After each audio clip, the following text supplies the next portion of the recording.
चलिए नमस्कार दोस्तों, स्वागत है आप सभी का। और आप सभी के लिए आज मैं चैप्टर वाइज क्लास लेकर आया हूं। आपकी रीट 2025 की जो वैकेंसी आई हुई है उसके लिए जो बाल विकास है वो इस एग्जाम के लिए बहुत ही हेल्पफुल होगा।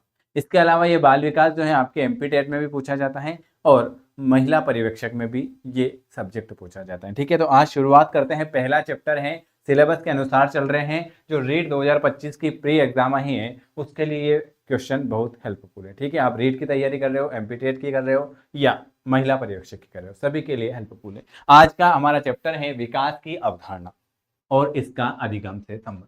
पहला क्वेश्चन आपके सामने ये रहा। जो नया है चैनल को सब्सक्राइब कर सकते हैं और अगर डेली की क्लास में जुड़ना चाहते हैं तो आप इस नंबर पर व्हाट्सअप कर सकते हैं 9753749986 पर आप मैसेज करके हमसे डेली की फ्री क्लास से जुड़ सकते हैं। चलिए, पहला क्वेश्चन आपके सामने क्या लिखा हुआ है। पहला क्वेश्चन ये लिखा हुआ है कि श्रीमती कुमार का पहला बच्चा 10 महीने में चलने लगता है। श्रीमती कुमार का पहला जो बच्चा है वो 10 महीने में चलने लगता है। उनका दूसरा बच्चा अब 12 महीने का है और अभी भी नहीं चल रहा है। वह दुखी और चिंतित नहीं है, क्यों नहीं है बताइए। ये सारे जो क्वेश्चन है आपके एग्जाम में पूछे हुए हैं, ये हरियाणा टेट में पूछा हुआ है। ठीक है, चलिए। श्रीमती कुमार का पहला बच्चा जो है वो 10 साल में चलने लग गया और उनका दूसरा बच्चा जो है वो 12 साल की एज हो गई, तभी भी नहीं चल सकता है। तो वो दुखी और चिंतित भी नहीं है, उनको पता है कि वो क्या हो रहा है उसके साथ, बताइए। उनके पति ने कहा कि जब तक वे 14 महीने के नहीं हुए थे उन्होंने चलना शुरू नहीं किया था। नहीं, ये बात गलत है। वह जानती है कि वह जितना अधिक इंतजार करेगी उतना ही अधिक उसके पैर चलने के लिए मजबूर होंगे। नहीं, एक पड़ोसी का लड़का भी 18 महीने का है और वह भी नहीं चल सकता। क्यों? क्योंकि वह जानती हैं कि चलने के विकास के लिए वह अभी सामान्य समयबद्ध के अंदर है। ऑप्शन आपका डी वाला आ जाएगा। वो जानती हैं कि अभी जो चलने का अंतराल है वो अभी उसके किसके विकास के अंदर ही है। ठीक है, बाहर अगर विकास के बाहर होता तो वो फिर चिंतित हो जाती। तो ऑप्शन आपका डी वाला आ जाएगा। चलिए, अगले नंबर का क्वेश्चन। इसकी पीडीएफ भी आपको व्हाट्सएप पर मिल जाएगी, मुझे व्हाट्सएप पर मैसेज कर देना।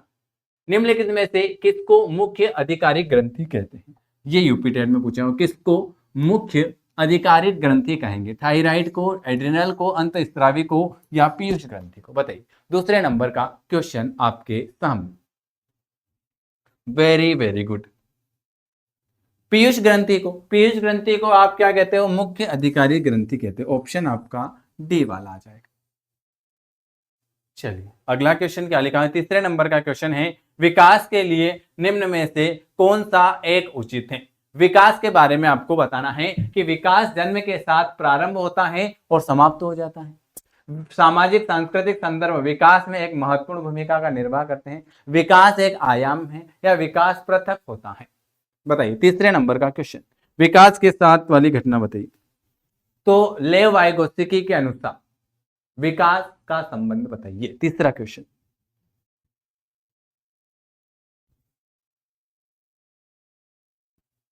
तो सामाजिक सांस्कृतिक संदर्भ विकास में एक महत्वपूर्ण भूमिका का निर्वाह करता है। ऑप्शन आपका बी वाला आ जाए।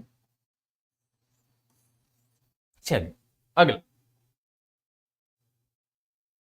अगला क्वेश्चन क्या लिखा हुआ है आपके सामने, ये लीजिए। अगले नंबर का क्वेश्चन आप सभी को दिख रहा होगा। बाल्यकाल होता है, बाल्यकाल अवस्था बताइए। जन्म से 3 वर्ष की आयु, 3 वर्ष से 6 वर्ष की आयु, 6 वर्ष से 12 वर्ष की आयु या दूसरे वर्ष से लेकर 10 या 12 वर्ष की आयु। बाल्यकाल कब होता है बताइए।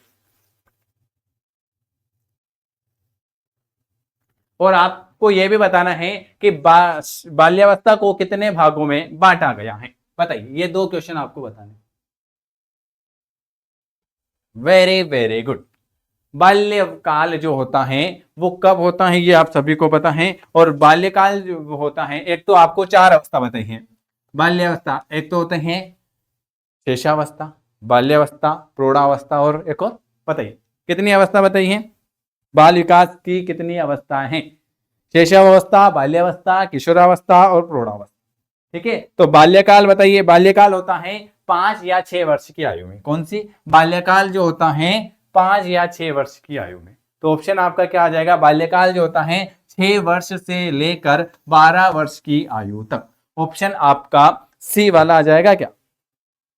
बिल्कुल सही। अगर मैं आपसे पूछूं कि जन्म से 3 वर्ष की आयु, जन्म से 3 वर्ष की आयु, 3 या 5 वर्ष की आयु, उसे हम क्या कहेंगे? इसे हम कहेंगे शैशव अवस्था। कौन सी अवस्था है ये? आपकी शैशवस्था। जन्म से 0 से 5 वर्ष, ठीक है, और 6 से 12 वर्ष जो हो जाएगी ये बाल्यावस्था, ठीक है। किशोरावस्था बताओ और प्रौढ़ावस्था बताओ। किशोरावस्था आप सभी को पता है 12 से 18 वर्ष, है क्या? 12 से 18 वर्ष किशोरावस्था, किशोरावस्था 12 से 18 वर्ष किशोरावस्था, और 18 से 40 वर्ष प्रौढ़ावस्था। 18 से 40 जो होती है आपकी प्रौढ़ावस्था, ठीक है। चलिए अगला क्वेश्चन क्या लिखा हुआ है आपके सामने? अगले नंबर का क्वेश्चन आपके सामने लिखा हुआ है, बाल विकास को सामान्य रूप से 4 अवस्थाओं से गुजरना पड़ता है। ये आप सभी को बताया, अभी बताया मैंने, ठीक है। शैशव अवस्था होती है जन्म से 5 या 6 वर्ष, बाल्यावस्था होती है 5 या 6 वर्ष, 6 से 12 वर्ष, किशोरावस्था होती है 12 से 18 वर्ष, और शैशव अवस्था होती है, सॉरी, प्रौढ़ावस्था होती है 18 से 40 वर्ष। ये 4 अवस्था बताते हैं मैंने बाल विकास की। चलिए अगला, बच्चों के उचित विकास को, ये सब क्वेश्चन एग्जाम में पूछे हुए, बच्चों के उचित विकास को सुनिश्चित करने के लिए उसका स्वस्थ शारीरिक विकास एक महत्वपूर्ण आवश्यकता है। यह कथन जो है, ये कथन क्या है? बताइए, 5वें नंबर का। वेरी वेरी गुड, 5 नंबर का क्वेश्चन आपको बताना है। वेरी गुड, बिल्कुल 5वें नंबर का क्वेश्चन का आंसर आपके आ चुका होगा कि ये सही है। सही है क्योंकि विकास क्रम में शारीरिक विकास सबसे पहले होता, नहीं, सही है क्योंकि शारीरिक विकास विकास के अन्य पक्षों के साथ अंत संबंधित है। बच्चों के उचित विकास को सुनिश्चित करने के लिए उसका स्वस्थ शारीरिक विकास एक महत्वपूर्ण आवश्यक है। क्यों? क्योंकि ये बात सही है, ये बात सही है, गलत है, ये बात सही है क्योंकि शारीरिक विकास विकास के अन्य पक्षों के साथ अंत संबंधित है। ऑप्शन आपका बी वाला राइट आंसर हो जाएगा। चलिए अगला,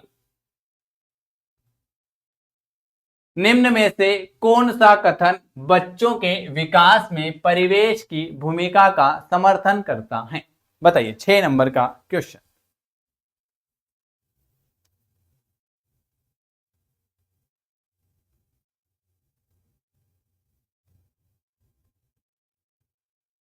बताइए, 6 नंबर का क्वेश्चन आपके सामने ये रहा।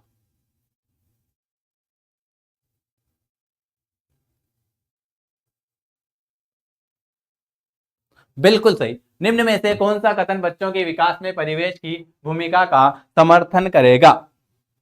पिछली कुछ दशाब्दियों में बुद्धि लब्धांक परीक्षा में शिक्षार्थियों के औसत प्रदर्शन में लगातार वृद्धि हुई है। ऑप्शन आपका ए वाला आ जाए। चलिए, परिपक्व विद्यार्थी, परिपक्व विद्यार्थी बताइए भाई, परिपक्व विद्यार्थी बताइए, 7 नंबर का क्वेश्चन, परिपक्व विद्यार्थी।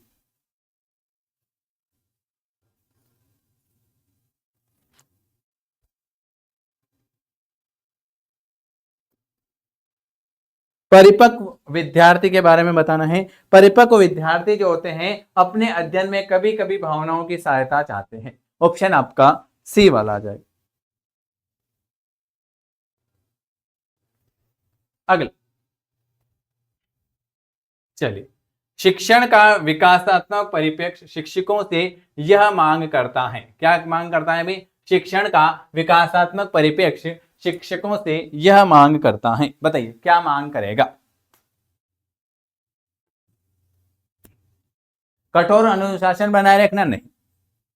विकासात्मक कारक, बिल्कुल भाई। शिक्षण का विकासात्मक परिप्रेक्ष्य शिक्षकों से यह मांग करेगा कि विकासात्मक कारक, विकासात्मक कारक के ध्यान के अनुसार अनुदेशन युक्तियों का अनुकूलन करें। ऑप्शन आपका बी वाला आ जाएगा।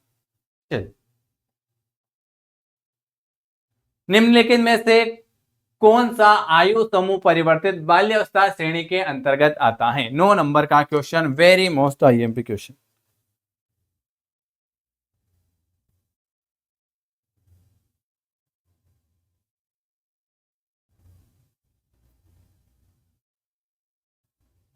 Very very good. 9 नंबर का क्वेश्चन, कौन सा आयु समूह वाला बताना है भाई। आयु समूह बहुत बार पूछा हुआ है। 9 से 12 वर्ष आयु समूह में रहने लगता है। 9 से 12 वर्ष बिल्कुल सही जवाब, ऑप्शन आपका डी वाला। निम्नलिखित में से कौन सा आयु समूह परिवर्तित बाल्यावस्था श्रेणी 9 से 12 वर्ष, ऑप्शन आपका डी वाला आ जाएगा।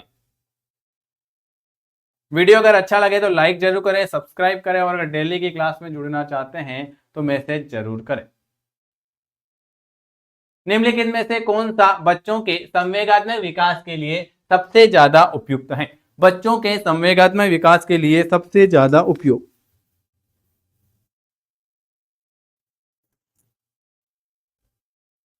Very good. 10 नंबर का क्वेश्चन,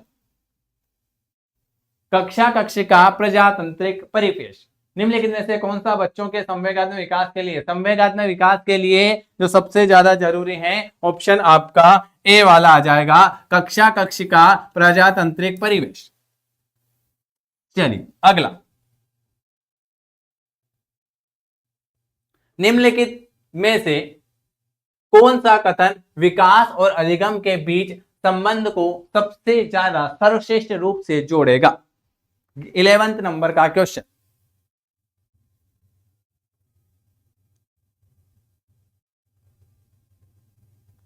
11 नंबर का क्वेश्चन बताइए।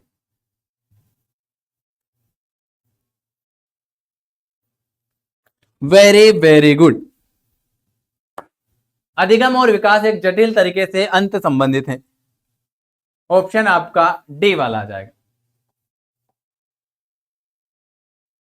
अगला क्वेश्चन लिखा हुआ है, चरित्र का विकास कैसे होता है, बताइए।